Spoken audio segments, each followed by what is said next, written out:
এবং নিজেরাও তেলাওয়াত করি না।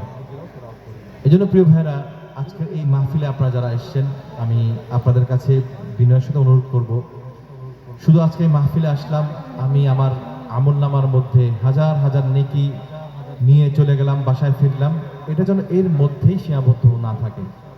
আজকের এই মাহফিল থেকে আমি আমার নিজের সাথে এইটুকু আমি কি করি, প্রতিজ্ঞা করি যে আমি আগামীকালের সকাল থেকে আমার বাকি জীবনটুকু এই কোরআনে কারীমকে যেভাবে আল্লাহ পাক তেলাওয়াত করার আদেশ দিয়েছেন, বিশুদ্ধভাবে শেখার আদেশ দিয়েছেন, এই বিশুদ্ধভাবে শেখার জন্য সর্বাত্মক চেষ্টা করব ইনশাআল্লাহ।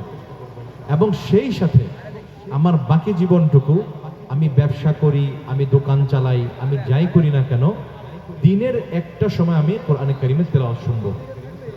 কেন শুনবো? কারণ এই কোরআন তেলাওয়াত শোনার মাধ্যমে আমার ঈমান কি হবে? বৃদ্ধি পাবে। আমার যে অন্তর মরে গেছে, মরা অন্তর, যেই অন্তরটা ধরেন মরে গেছে, এই অন্তরটা আবার প্রস্ফুটিত হবে, আবার তাজা হবে এই কোরআন কারীমের তেলাওয়াত শোনার মাধ্যমে। এই জন্য প্রিয় ভাইরা, আসেন আমরা আজকে এই মাহফিল থেকে এইটুকু প্রতিজ্ঞা করি যে ইনশাআল্লাহ আমি আমার ঘরের মধ্যে, আমার দোকানে, আমার ব্যবসা প্রতিষ্ঠানে, যেখানেই হোক, অন্তত প্রতিদিন ইউটিউব থেকে হোক, যেভাবেই হোক, অন্তত যে কোনো একজন কারি সাহেবের তেলাওয়াত আমি ইনশাআল্লাহ বাজাবো। সেটা সূরা রহমান হোক, সূরা ইয়াসিন হোক, সূরা বাকারা হোক, বা সূরা মুলক হোক, যে বরকতময় যে সূরাগুলো রয়েছে, ফজিলতপূর্ণ যে সূরাগুলো রয়েছে, এগুলো আমরা ইনশাআল্লাহ বাজাবো এবং শুনবো ইনশাআল্লাহ তাআলা। আল্লাহ প্রত্যেক সেই তৌফিক দান করুন।